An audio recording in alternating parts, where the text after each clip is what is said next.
Hallelujah, praise the Lord. Jehovah banking loans இந்த பிரயாணங்களோடு அன்றாடம் வழங்கக்கூடிய ஆண்டவராகிய இயேசு கிறிஸ்துவனுடைய 888வது தேவனுடைய சத்தியம். Get up to come back. திரும்பி வரும்படி எழுந்திரு. வாழ்க்கையில் நிறைய இடத்துல நம்ம விழுந்து போயிருப்போம், தோல்வி உற்று இருப்போம், அடிபட்டு விழுந்து கிடந்திருப்போம், இருதயம் நொறுங்கி போய் கிடப்போம்.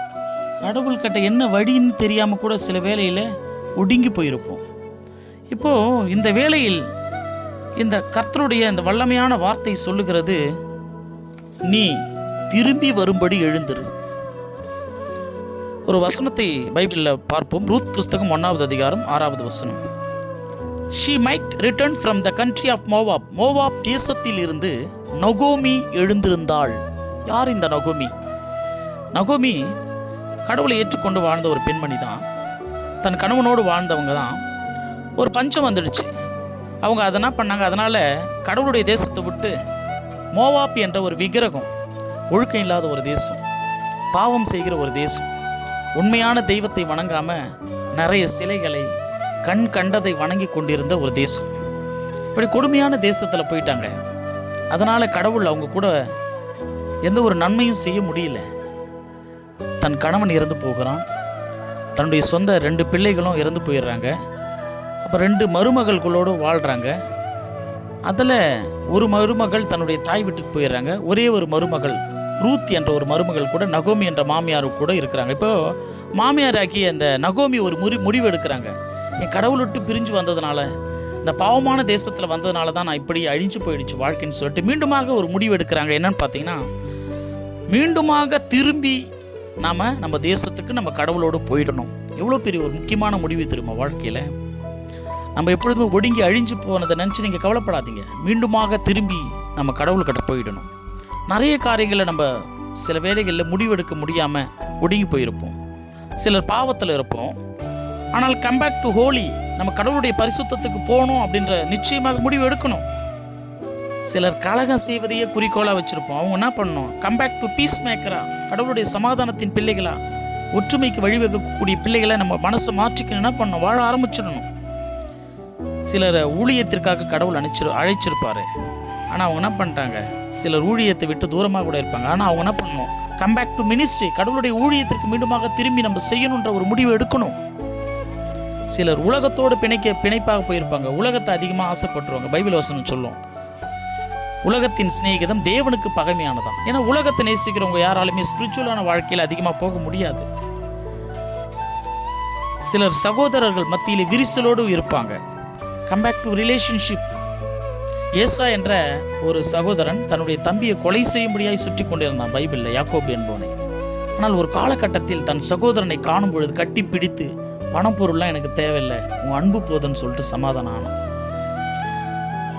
சிலர் ஊழியத்தில் பொறாமையோடு பிரிந்திருப்போம். ஊழியம் 3 வகைங்கள. ஒன்று கடமைக்கு செய்வோம், அவங்களால பொறாமை இல்லாமல் ஊழியம் செய்ய முடியாது. சிலர் டியூட்டிக்கு செய்வான், சிலர் பொறாமையில் ஊழியம் செய்வான். இது எதுவுமே உருப்படாது. எவன் ஒருவன் உற்சாகத்தோடு கடவுளோடு கூட ஊழியம் செய்கிறாங்க பாருங்க, அந்த ஊழியம் தான் நிலையாக இருக்கும். ஆகவே உற்சாகமாய் தான் தேவனுக்கு ஊழியம் செய்யணும். இப்போ நம்ம நிறைய ஒரு ஊமைகளை பார்க்க போகிறோம். சிலராலாம் இந்த சில வழிகளை விட்டு திரும்பி வர முடியல. பாருங்களேன், ஆதாம் ஏவாள் எடுத்துங்க. கீழ்ப்படியாமல் பிசாசு பக்கம் போயிட்டாங்க வார்த்தை கேட்டுன்னு. மறுபடியும் திரும்பி கடவுள் கிட்ட வர முடிஞ்சுதான்? முடியல. காயின் தன் சகோதரன் ஆகிய ஆபேலை முதல்ல உலகத்தில் கொலை அங்கே தான் நடந்துச்சு. பொறாமையில் கொலை பண்ணான். திரும்பி அவனால் சரி பண்ணிக்க முடிஞ்சுதா? வரவே முடியல கடவுள் கிட்ட. சிம்சோன் என்பவன் மகா பலசாலி, கடவுளுடைய பலத்தை பெற்றிருந்தான். தெலிலால் என்ற ஒரு பெண்ணோடு போயிட்டு தன்னுடைய பலத்தையும் இழந்துட்டான். தன்னுடைய வாழ்க்கையை மிகவும் அழிந்து போனது. மீண்டுமாக திரும்பி வர முடிஞ்சுதா? முடியலையே. சாலமோன் என்ற ஒரு ஞானி, அவர் ஒரு பெண்ணால் உண்மையான தெய்வத்தை விட்டு விக்கிரகத்துக்கே தூபம் காட்ட ஆரம்பிச்சிட்டாரு. திரும்பி வர முடிஞ்சுதா? ஸ்பிரிச்சுவல் வாழ்க்கையில் முடியல. சவுல் என்ற ராஜா தாவீது என்பவரோடு கூட பொறாமையில் இந்த பூமியில் வாழ்ந்தார். திரும்பி அவரால் கடவுளுடைய பக்கம் வர முடிஞ்சுதானா? வர முடியல. கடவுளும் அவனை ஏற்றுக்க தயாராக இல்லை. 40 வருஷம் இஸ்ரவேல் ஜனங்கள் கடவுளுடைய அற்புதத்தை அதிசயத்தையும் பார்த்தாங்க. மோசே எவ்வளவோ அற்புதமாக தேவனாகிய கர்த்தர் அற்புதங்களையும் அதிசயங்களையும் கட்டளைகளையும் கொடுத்து வழிநடத்தி பார்த்தாரு.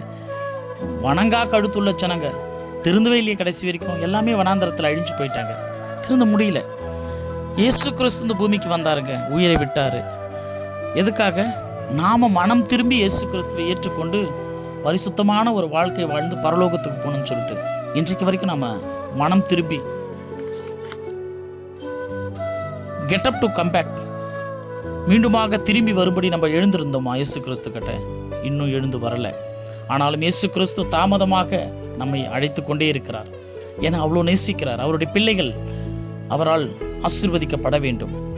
கடவுளுக்கு விரோதமாக வாழாமல், கடவுள் இயேசு கிறிஸ்து ஒருவரே உண்மையுள்ள தெய்வம் என்று அவருடைய ரட்சிப்பை பெறுவதற்காக நாம் இனிமேல் திரும்பி வரும்படி எழுந்திருப்போம். கர்த்தர் நம் எல்லோரையும் ஆசீர்வதிப்பாராக. ஆமென்.